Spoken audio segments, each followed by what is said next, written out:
Assalamualaikum warahmatullahi wabarakatuh. Innal hamdalillah nahmaduhu wa nasta'inuhu wa nastaghfiruh wa na'udzu billahi min shururi anfusina wa sayyiati a'malina may yahdihillahu fala mudhillalah wa may yudlil fala hadiyalah. Anak-anakku, perkenalkan, nama saya Muslim Edison, pengampu mata pelajaran Al-Islam atau yang dikenal kalau di negeri itu pendidikan agama Islam. Pada KD yang pertama, ini adalah membahas tentang Al-Quran dan hadis tentang menuntut ilmu. Al-Quran dan hadis memerintahkan kepada umat Islam untuk bersungguh-sungguh menuntut ilmu dalam rangka meningkatkan kualitas baik sebagai personal atau sebagai unsur dalam lembaga orang yang beriman dan bersungguh-sungguh menuntut ilmu sehingga memiliki ilmu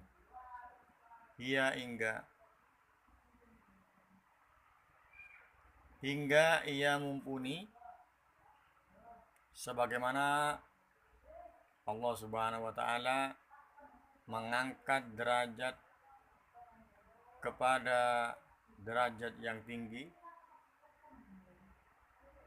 Pada bab ini kita mempelajari Al-Quran surat Al-Mujadilah, surat yang ke-56 ayat ke-11, dan Al-Quran surat Ar-Rahman surat ke-55 dan ayat ke-33, dan hadis terkait tentang menuntut ilmu dengan tujuan agar kita terbiasa membaca Al-Quran secara benar, yaitu tentang menuntut ilmu, memahami dan menghayati isi kandungannya, serta dapat mempraktekkan dalam kehidupan sehari-hari sehingga kita memiliki karakter religius, kerja keras, dan cinta ilmu.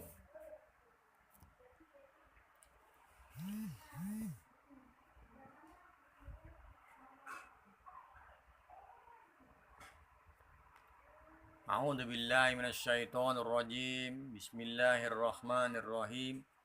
Ya ayyuhalladzina amanu idza qila lakum tafassahu fil majalisi fafsahu yasfahil wa idza qila ansuzu fansuzu yarfa'illahu alladhina amanu minkum walladzina utul ilma darajat wallahu bima ta'maluna khabir. Ya ma'syarul jinni wal insi istata'tum an tanfudu min aqtaris samawati wal ardi famfudu la tanfudu illa bisultan.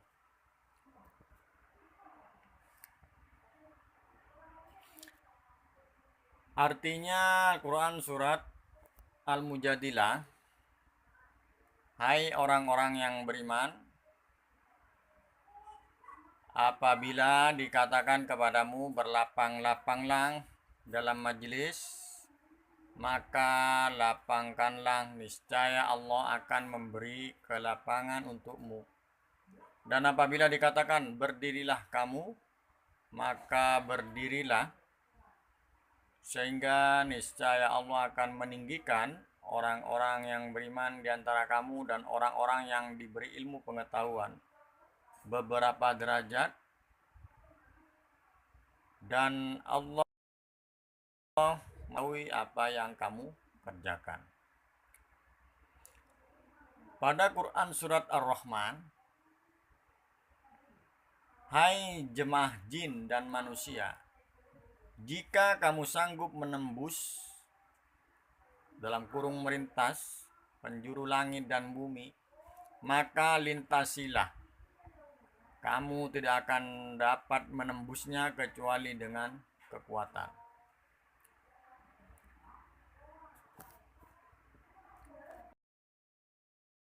Tafakur dalam bab ini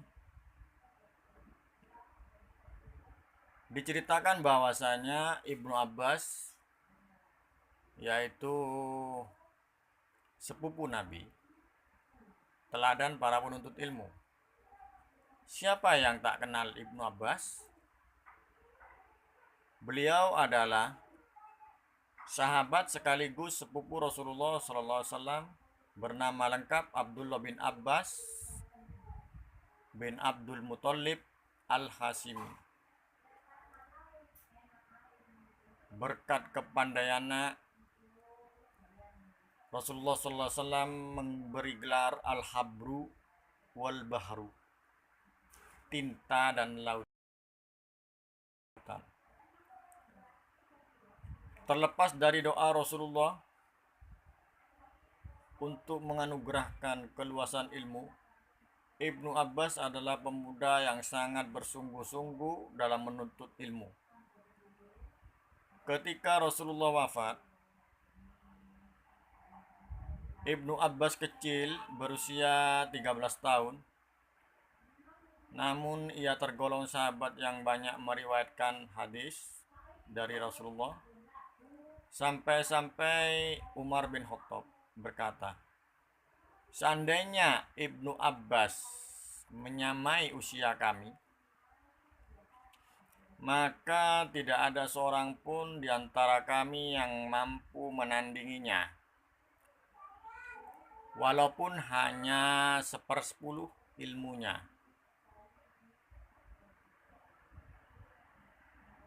Maka itu Ibnu Abbas akan segera mendatanginya meskipun sahabat itu sedang tertidur.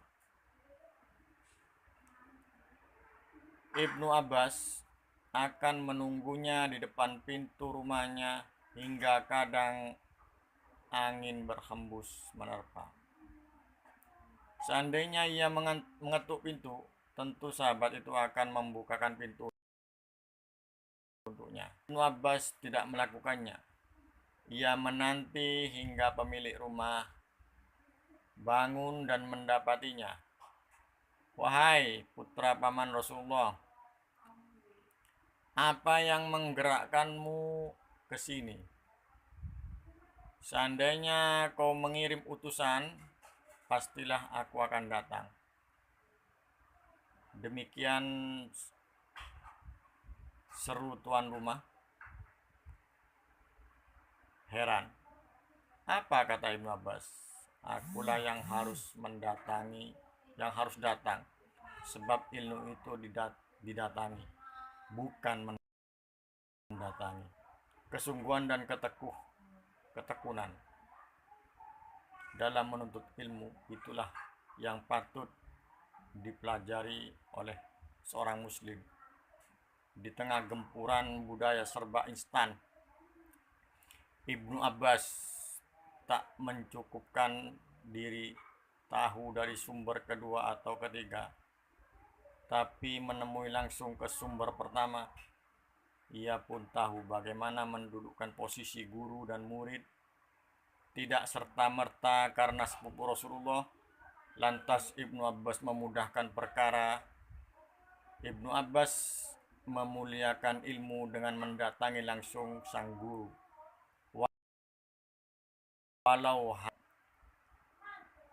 walaupun harus menunggu berjam-jam di tengah angin gurun yang berderu.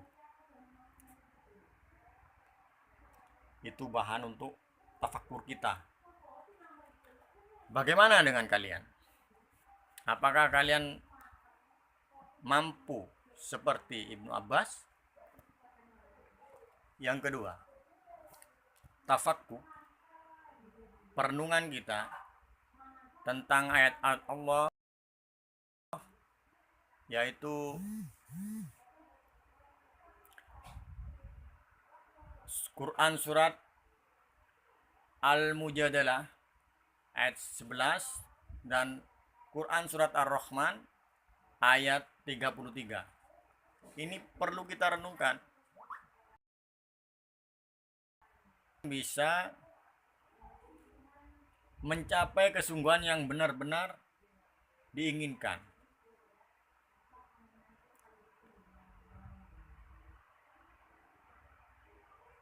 Selanjutnya saya akan membacakan hadis terkait dengan menuntut ilmu. Hadis yang pertama yaitu An Anasin ibnu Malik. Jadi membacanya An Anas bin Malik qala Rasulullah sallallahu alaihi wasallam talabul ilmi faridatun ala kulli muslimin wa wadi'ul ilmi inda ghairi ahlihi kamu qalladul fanaziril jawahir wal lu'lu'a wad dahab. Artinya, dari Anas bin Malik ia berkata, Rasulullah SAW bersabda, menuntut ilmu adalah kewajiban bagi setiap muslim, dan orang yang meletakkan ilmu bukan pada ahlinya seperti seorang yang mengalungkan mutiara, intan, dan emas ke leher babi. Hadis riwayat Ibnu Majah. Makna hadis, menuntut ilmu adalah kewajiban bagi semua orang muslim. Wahyu pertama turun kepada Rasulullah SAW adalah perintah untuk membaca. Iqra, bacalah. Sebagaimana tercantum dalam surat Al-Alaq ayat 1-5.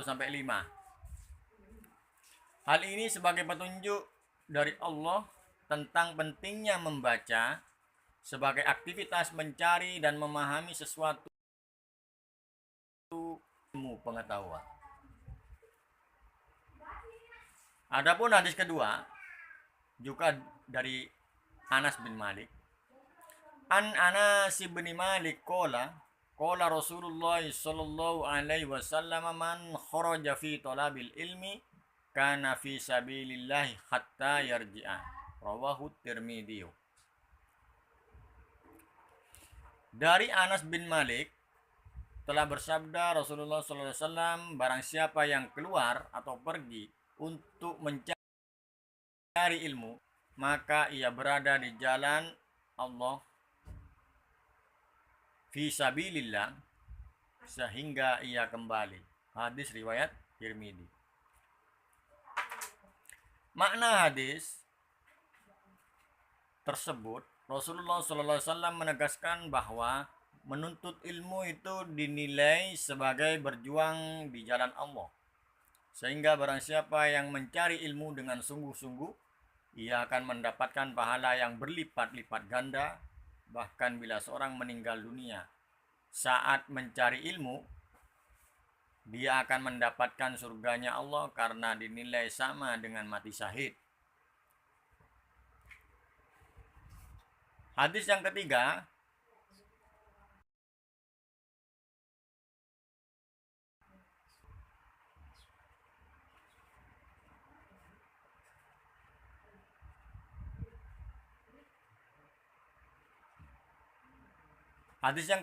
yaitu dari Abu Hurairah radhiyallahu anhu qala Rasulullah sallallahu alaihi wasallam man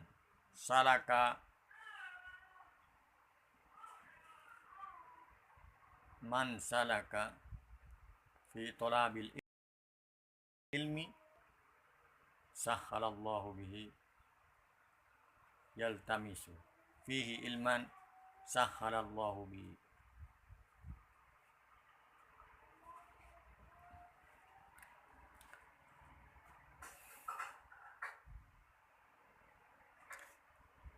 Dari Abu Hurairah, sahabat Abu Hurairah, bahwa Rasulullah SAW berkata, barang siapa yang menempuh jalan untuk mencari ilmu, maka Allah akan mudahkan baginya jalan menuju surga.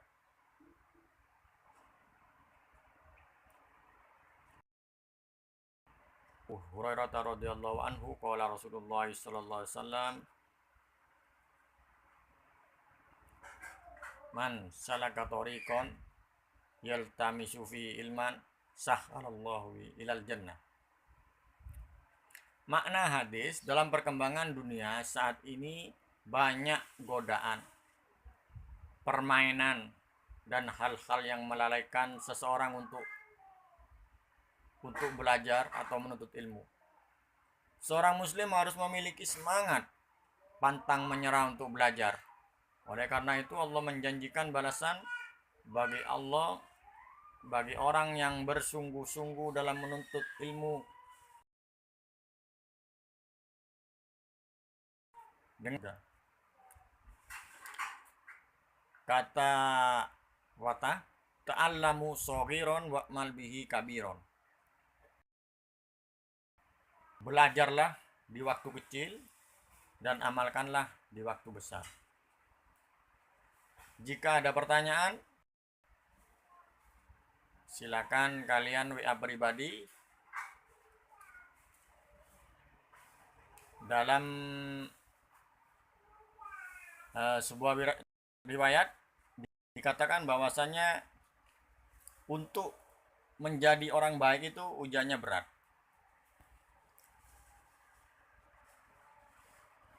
Dari Sa'ad bin Abi Waqqas radhiyallahu anhu, ia pernah menuturkan, aku pernah berkata, wahai Rasulullah, siapakah manusia yang paling berat ujiannya? Beliau menjawab, para nabi. Kemudian yang semisal, sungguh seseorang itu akan diuji berdasarkan agamanya. Bila agamanya kuat, ujiannya pun berat. Sebaliknya, bila agamanya lemah, ia diuji sesuai dengan kadar agamanya.